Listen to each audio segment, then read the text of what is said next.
ఈ పార్టీ నాది. నాకెవడైనా అడ్డం వస్తే తొక్కుతా. ఎంతమంది తొక్కుతావా నువ్వు? ఎంతమంది తొక్కుతావు నువ్వు?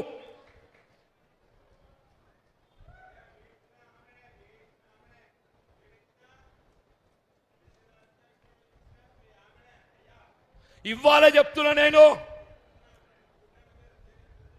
నీ తొక్కుడు కాదు. మన జగిత్యాల నియోజకవర్గం ఏదైతుందో, నినదించి నాడు అడ్డుపడ్డనాడు ఏదైతుందో, అది ఏ శక్తి కూడా మమ్మల్ని అడ్డుకు ఆపలేదు చెప్పట్టు నేను.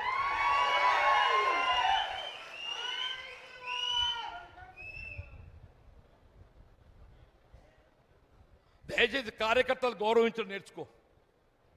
సీనియర్లను గౌరవ అదృష్టం కలిసి వచ్చింది. మీరు ముఖ్యమంత్రి కావాలని నేను కోరుకున్నా.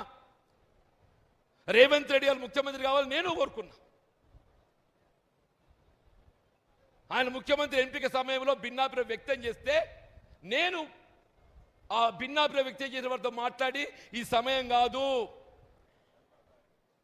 People wish is Revanth Reddy to become chief minister, chance should be given to Revanth Reddy.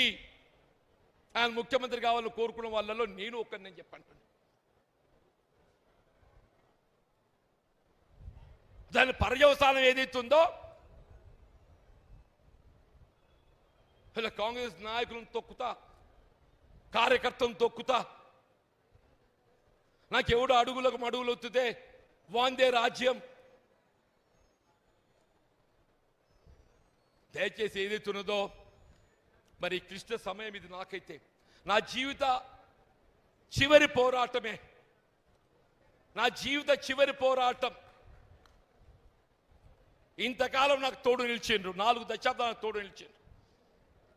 భవిష్యత్తులో నాకు తోడు నిలవాలని కోరుతున్నా నేను. మీ అండదండలతో నేను ఈ స్థాయికి ఎదిగిన నేను. మీ అండదండలతో ఈ స్థాయికి ఎదిగిన నేను. ఇలా అభివృద్ధిలో జగిత్యాల నియోజకవర్గానికి ఏదైతుందో మొత్తం రాష్ట్రంలోనే ఒక ప్రత్యేకమైన స్థానం ఉంది అంటున్నాను. మనం పోటీ పడ్డది అన్నాడు, పులివెందలతో పోటీ పడ్డాం. నిన్న ఎవరో మిత్రుడు అడుగుతున్నాడు అభివృద్ధి అంటే. నేను ఇవాళ చెప్తున్నా, నేను జగిత్యాల్లో చేపట్టబడ్డటువంటి కార్యక్రమాలు నీ కొడంగల్ లేవు, నీ సిద్దిపేట లేవు, సిరిసిల్ల లేవు అని చెప్పంటున్నాను. దేవుడు అవకాశం ఇస్తే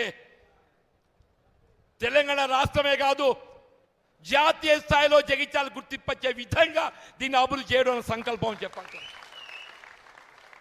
జాతీయ స్థాయిలో గుర్తింపచ్చే విధంగా అభివృద్ధి చేయడం సంకల్పం చెప్పండి. దయచేసి మనం ఎంచుకుంటే బాట ఇది. మళ్ళీ 10 ఏళ్ళు కష్టపడ్డాం, 2 ఏళ్ళు గడిచిపోయింది అవమానాలతోని, 2 ఏళ్ళు అవమానాలతో గడిచిపోయింది. ఈ 2 ఏళ్ళు పోరాటంతో గడుపుతామంటున్నా, 2 ఏళ్ళు పోరాటంతో గడుపుతామని చెప్పంటూ నేను.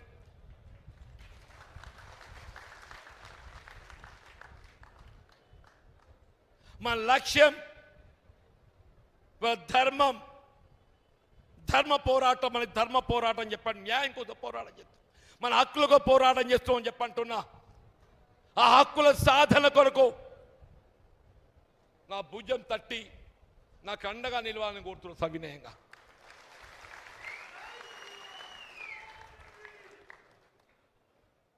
దయచేసి నేను ఏదైతే ఉందో నా మనోభావాలు వ్యక్తం చేశాను. నేను అనుభవిస్తున్నట్టు ఒక మానసిక క్షోభ వ్యక్తం చేశాను.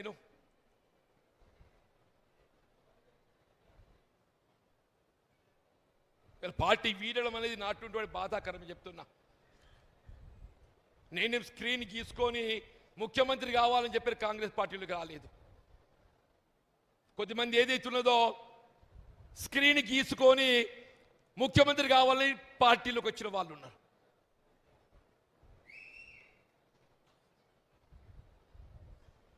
నేను పార్టీలో చేరినాడు ముఖ్యమంత్రి కావాలని కోరుకోలే, నేను ఇవాళ కూడా కోరుకుంటాను. నేను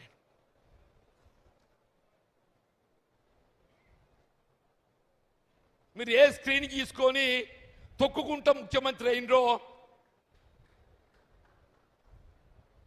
సంతోషం నాయన, కానీ మమ్మల్ని కూడా బతకనియండి. ఇద్దరు కానీ నన్నంటే నేను పోతున్న స్వేచ్ఛ ఏమవుతుందో ఈ తొక్కుడు భరించ కాబట్టి నేను స్వేచ్ఛ కోరుకుంటున్నా. కానీ దీంతో నన్ను ఏదైతుందో కొంత నీ ఆలోచన మార్పు వచ్చి కార్యకర్తలకు నాయకులకు వాళ్ళ స్థానానికి అనుగుణంగా వాళ్ళ గుర్తింపు కల్పించి వాళ్ళకు లభించాల్సిన ఒక హక్కులు కల్పింపజేస్తామని చెప్పని నేను ఆశిస్తున్నాను. అంటే మనం పోయేటోళ్ళం పోయినా కానీ ఉన్నోళ్ళు కానీ న్యాయం కావాలని కోరుదామంటున్నాను. మనం పోయేటోళ్ళం పోయినా కానీ ఉన్నోళ్ళు కానీ న్యాయం కావాలని కోరుదామని చెప్పండి. దయచేసి నేను మరొక్కసారి ఇవాళ నేను సమర్పించబోతున్న రాజీనామా అంటే నేను వాస్తవంగా ఏదైతున్నదో మిత్రుడు గంగారెడ్డి గారి ఏదైతే దారుణ ఏదో మారణ కాండ జరిగిన తర్వాత పార్టీకి 24th అక్టోబర్ లెటర్ రాశానే. దానికి తోడి రోజు ఈ మధ్యకాలంలో జరిగిన పరిణామాలు సింపుల్గా ఏదైతుందో వివరిస్తూ నా రాజీనామా పత్రాన్ని విడుదల చేస్తున్నా. దయచేసి మా మిత్రులు సహచరులు ఇంతకాలం నాకు తోడు ఇచ్చినటువంటి ఒక మిత్రులందరినీ కూడా నాతో తోడు నిలవాలని చెప్పని నా తోడు నిలవడానికి ముందుకొచ్చే సంసిద్ధంగా ఉన్నటువంటి ఒక సహోదరు అందరినీ కూడా చెయ్యెత్తాలని కోరుతున్నానే.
యూత్ కాంగ్రెస్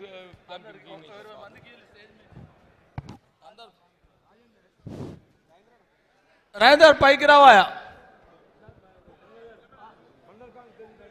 గంగారు నువ్వు కూడా రా, ఇద్దరు రాలి కలిసి రాలి. మండల్ కాంగ్రెస్ కమిటీ అధ్యక్షులు స్టేజ్ పైకి రావాల్సిందిగా మనవి.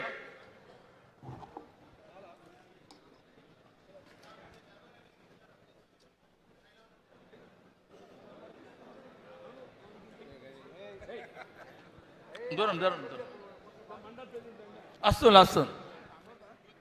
గంగార్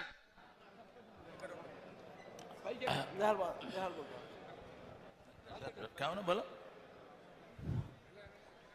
रघुवीर पैकी रा रा रा पैकी रा నువ్వు पैकी रा